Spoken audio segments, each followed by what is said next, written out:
Well, good morning, everybody. It's 6:25. Started walking about 5 minutes ago.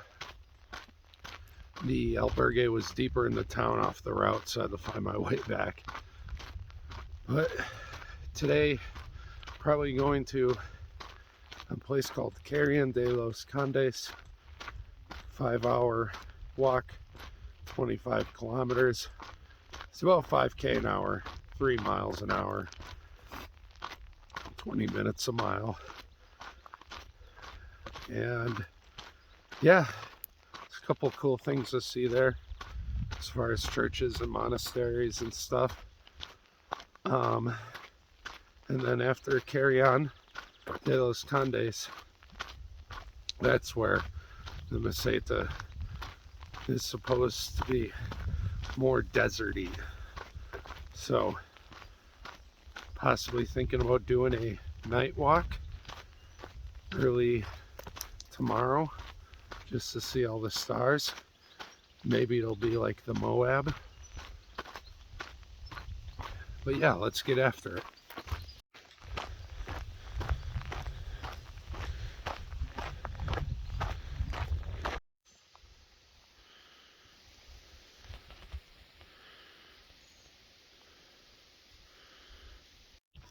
So one thing that I hope is coming across in my videos is how the architectural structures of these churches and these villages change every so often. You can see the influence from different times, different regions. You'll see these churches that overall they'll look the same for a while and then they're very different. It's every, I don't know, 50 kilometers or so, you start to notice subtle differences. And I think it's worth noting that on the Camino, that there have been other influences from the Moors and other religions. I think even Islam. But you would have to fact check me on that. It is true, though, that around the time that the pilgrimage to Santiago de Compostela started, that from the south of Spain and Portugal on up, maybe there's only 20% left in the north that was Catholic. And all of a sudden someone saw a shooting star that showed them the location where the remains of St. James are. Maybe it's true, who knows? But it coincides with the time that it pushed a movement for Catholics to take the Iberian Peninsula.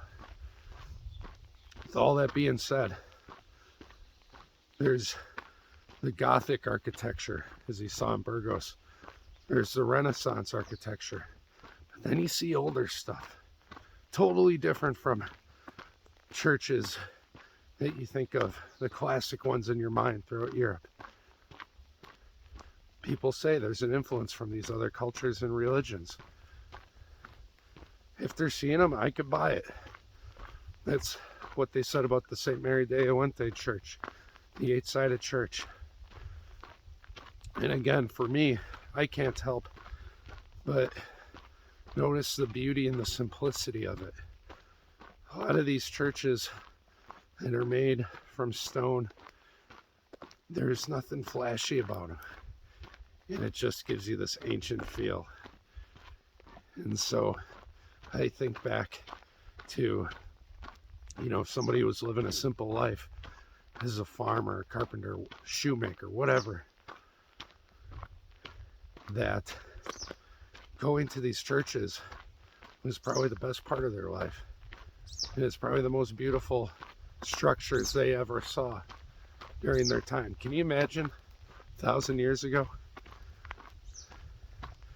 It would have been pretty cool to see. So, some thoughts this morning. Let's keep walking.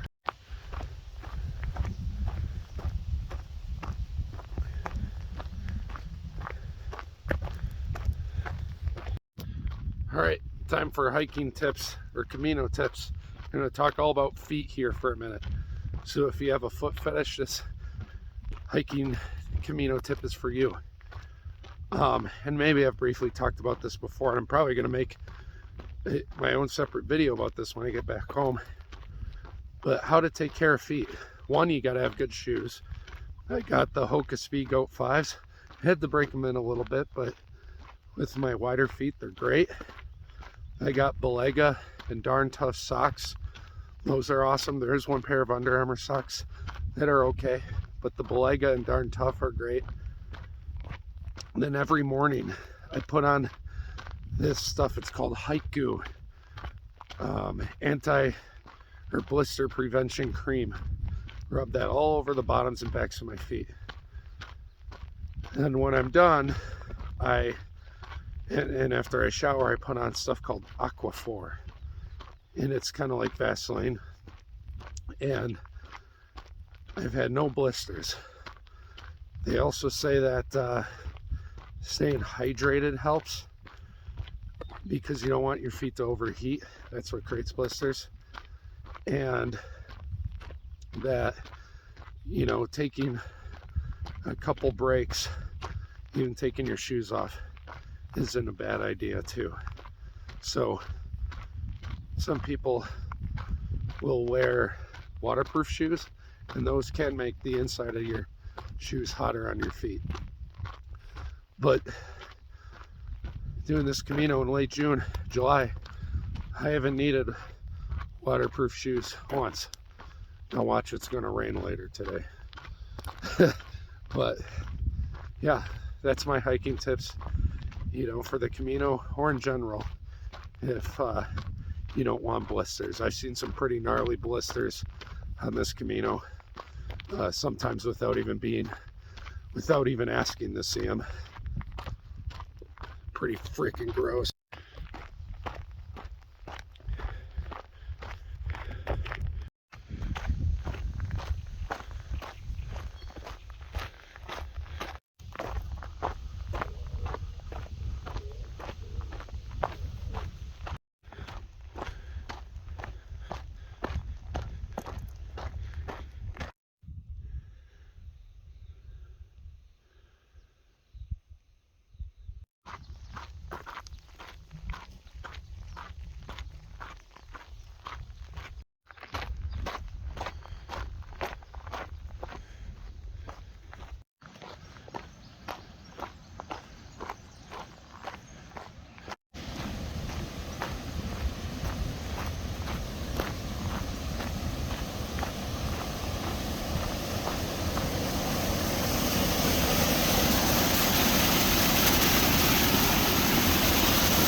We are now entering into the main streets of Meseta.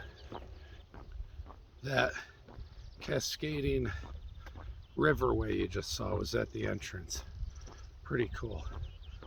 But soon, as we go into this town, we'll take a hard left and then go onwards to Carrión de los Condes. And for Meseta is the common place for people to stay as they do the Camino, just like Castro Jerez yesterday, which I walked through. But because I was feeling good, put a couple extra long days together and actually made up a day. So the classic route in my book and online, you'll see a lot of 33-day Caminos. At the current pace, it's 32, but I wouldn't be surprised if I got it down to 31 or 30.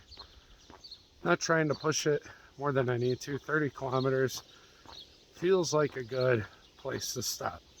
That's about 6 hours of walking, and I don't want to risk pulling a muscle or anything like that.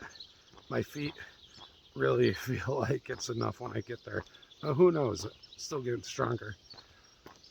But today's a 25K day, and unless there's a little snack shop open, I think I'm just going to pass through this town.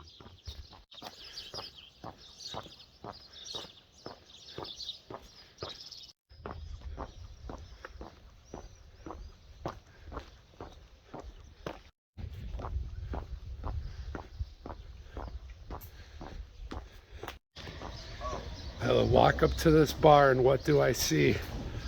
It's me! But Stephanie. With my cafe con leche. With her cafe con leche. Cheers. Cheers. So random cool story. That little cafe bar I just stopped at where you all saw Stephanie. There was a guy sitting there named Danielo who is from Sao Paulo, Brazil. And we got to talking because I traveled there 8 years ago. And we started talking for a while about a lesser known city in Brazil, south of there, called Florianopolis. Now, when I went to Brazil, Florianopolis was probably one of my favorite towns or small cities because it's just a place for surfing, and the surfing is great. The water's warm, the breaks are all very similar, and you can just hop in with your swim trunks and get going. And I picked it up pretty quickly. In Oregon it was a lot harder, but yeah, we talked about that for a while and it's really cool. So that's the beauty of the Camino, backpacking, traveling, is you meet a lot of people who do all sorts of different types of travels, and sometimes very similar types of travels as you've done in the past. This isn't the typical American vacation, going to a resort for 2 weeks, laying around, going on rides, and drinking a lot. That's not the style of this. And doing things like backpacking in the Camino, I really wish more people from bigger countries would experience it. A lot of the smaller countries do it, but the bigger countries, people from China, Russia, the US, not as much. And I think it's a shame. I don't know why that is. Maybe it's just because we have so much to see in our own places. But yeah, this type of traveling and lifestyle is addictive. It really fills my spirit and my soul, just getting to meet all sorts of different people. We're all kind of like a bunch of hippies. we all can get along really well together. You go to hostels, you go to albergues. Everyone's so helpful and friendly. You can leave your stuff out, and 99.9% of the time, I never worry about anyone stealing anything, even with my bag out.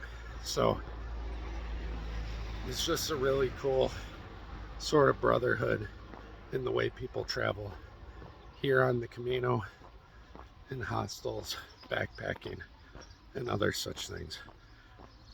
Flapping my gums for 3 minutes here. All right, let's keep walking.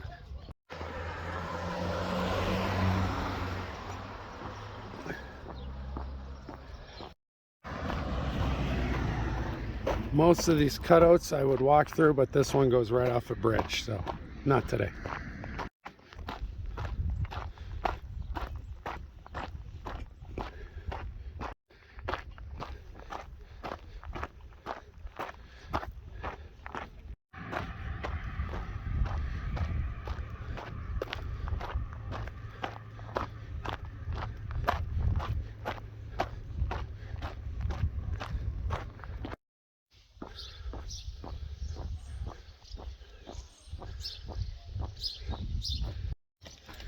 So here we have a decision. We can go left or right. Which way? Let's go left. Why not? It's what my guts tell me. Turn left. Both routes eventually lead to the same spot, but there's a detour. One of these routes, which is just a tiny bit further, crosses a church. Not even sure which route does, but we're going left.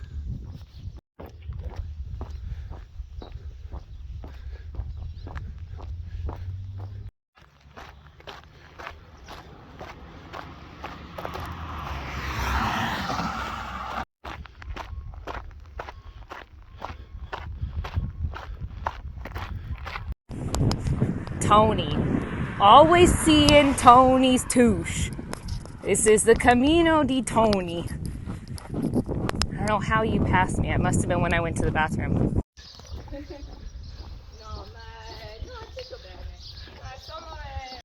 Which means? We found some fellow Italians.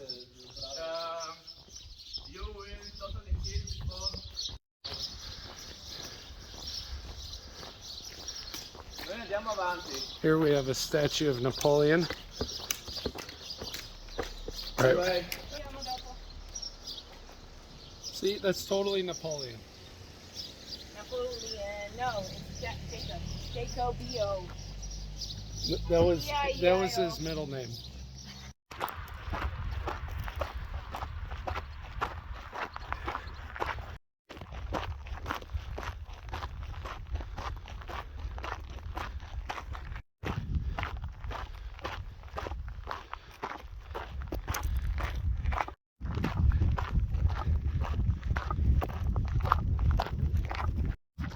All right, everybody, walking the trails of the Camino with Stephanie again. Ciao. And she has some things to share. So, packing for the Camino. Ooh. You don't need it. Go with the assumption that you don't need it. Like, you think about, oh, I'm gonna be on the trail for 30 days. You don't need to pack 30 days of soap. Like, you can pick it up on the way. You're gonna be passing through tons of towns. Yeah. Pack what you need for a week, okay? You need a poncho, you need one change of clothes, you know, you need something warm, because it does get really cold when people open the window in the middle of the night in the albergue. Looking at you, Tony. Just kidding. I don't know if you did that. Somebody did it, though. I did. Everyone was smelling really bad, okay? It was you, Tony. It was you. So look. No regrets. You don't need a lot. You really don't. Just a bit is fine. Like, look, this is my whole pack. This is it. Nothing. You just don't need a lot. And I can tell you, I don't miss anything. I really don't. So when you're packing, pack, and then look at everything you've packed, put it all out, and I want you to take another 3 things out. Look at what you have, wait a couple days, go through it again. Do I really need this? You know? And you probably don't. I will say, I packed a dress, and I'm very happy that I packed a dress, because sometimes after walking through the dusty road, it's nice after a shower. I just feel a bit nice. And on top of that, it's like clothes that, it weighs nothing, you know? But here's the thing. If you're like, oh, it doesn't weigh anything. Well, all these nothings actually do add up. It's very true. So just pack soap, like a little bit of hair and body wash, like this big, a little bar of soap, little things. And then you can always buy it. You know, you can. Look, make do with what you have, and then buy if you need to. That's my advice. Stay hard. Hey, we got honkers. Well, now you know, and everything she said is 100% correct. But yeah, knowing is half the battle. G.I. Joe.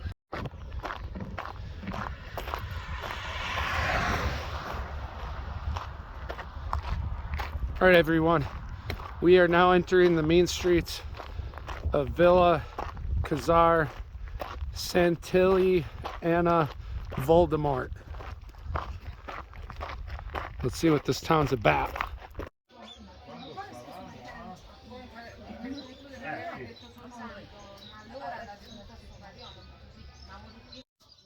Hey everybody, Steph and I, we stopped at the last town before Carrión de los Condes.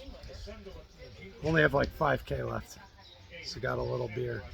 This stuff's called a Rattler. It's like a lemon beer. It's so good.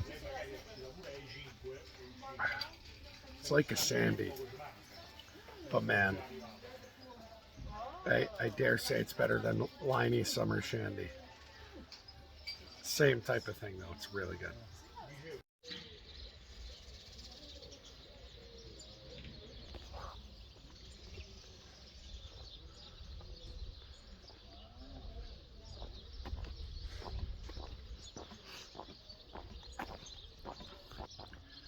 So I'm leaving this little town. It's nice. It's the one right before Carrión de los Condes.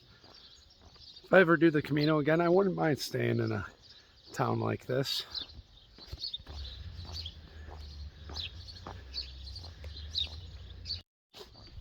But I had a good beer, drank some water, rested my feet. When I start to rest for a little too long, I start to feel just tired, sore, and stiff. You do this walking 4 to 6 hours plus every day, it's easy to just stop. And the breaks are necessary, but I have to know when to end the break. And for me, that's when I start feeling too comfortable. It's like, okay, time to get moving. Get the body rolling again. And yeah, I only have an hour, 15 minutes of a walk to the final destination. Can't wait.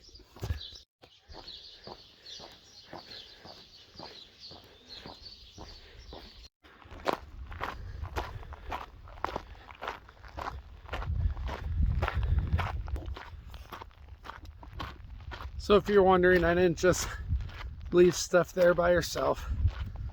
Domenico, one of our other Italian Camino family members, was right about to arrive too. So she wanted to stay and chill there for a while. But yeah, I had to just keep moving. The walk has turned into a kind of a nice sort of nothing right now. We have all these markers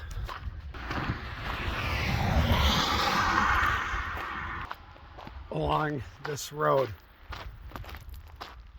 and it's just straight past these markers. So pretty cool.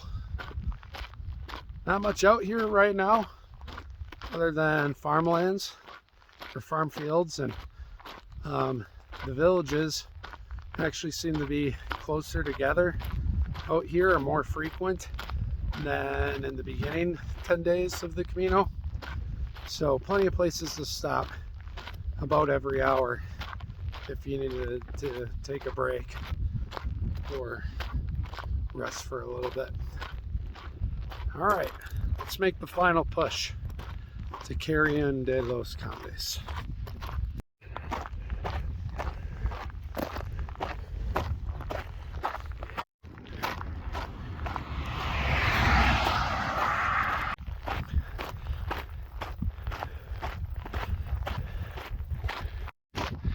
Can finally see it, the destination, Carrión de los Condes.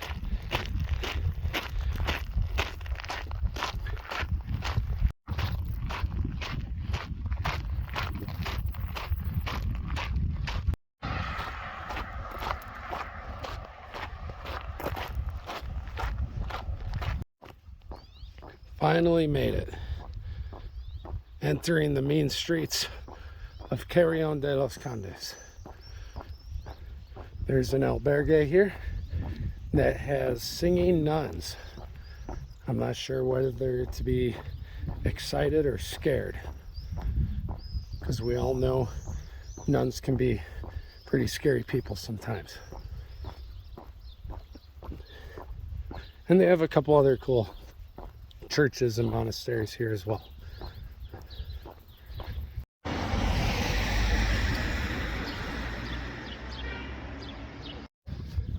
So I've decided to change albergues. The one with the singing nuns, it's way too damn crowded. One shower, lines everywhere, beds super close together. Outlet situation wasn't good. I mean, that's not the biggest thing, but it was just like massive people in a very small space. Not for me. So on to a bigger albergue.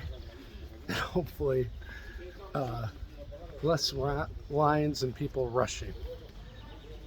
That would be nice.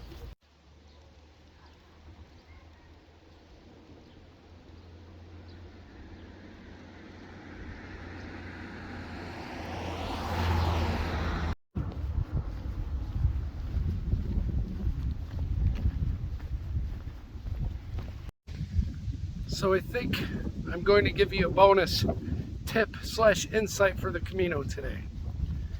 I was going to go to this one hostel. I would assume it's the municipal one because it was the cheapest, and oftentimes the municipal ones are the cheapest. You also have donativos, which some people leech off of. Not going to get into that though. But either way, the places that are the most inexpensive do fill up the quickest, typically. And when I went into the one that people say, you know, great experience, there's singing nuns. I grew up Catholic, so I heard nuns sing before, whatever. I haven't heard them in Spain. Okay. In any case, there's always a rush.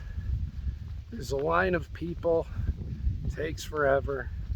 Then there's all the beds crowded together. Bunk beds like you wouldn't believe. So squished. And there's few outlets, which again aren't a major issue for me, but people fighting over them or getting in line for them, lines for the showers. For €1 more, €1 more, you can go into a place with so much more space. That's what I chose to do. It's my Camino. It's what I'm gonna keep doing for my own sanity. I don't feel like I'm becoming any better of a pilgrim by impatiently dealing with some of those municipal situations when I don't have to. So when you do your Camino, take it however you will. If you want to save money, just know there are some sacrifices that come with it.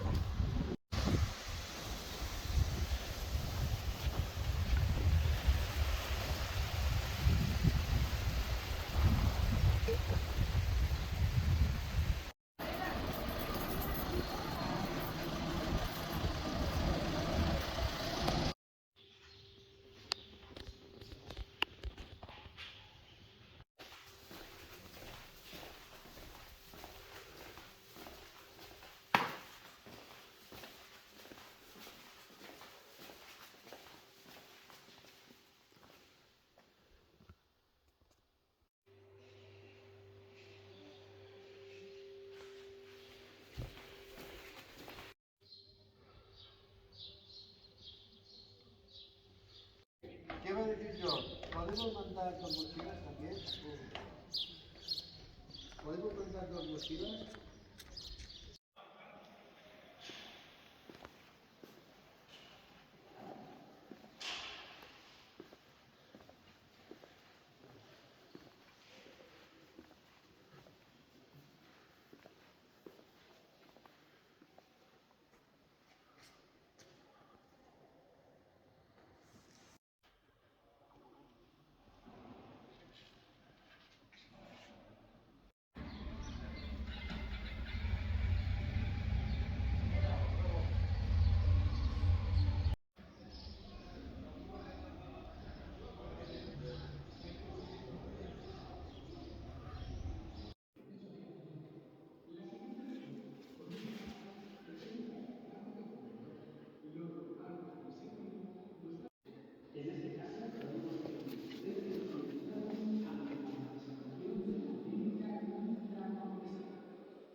You need to pay as well inside here.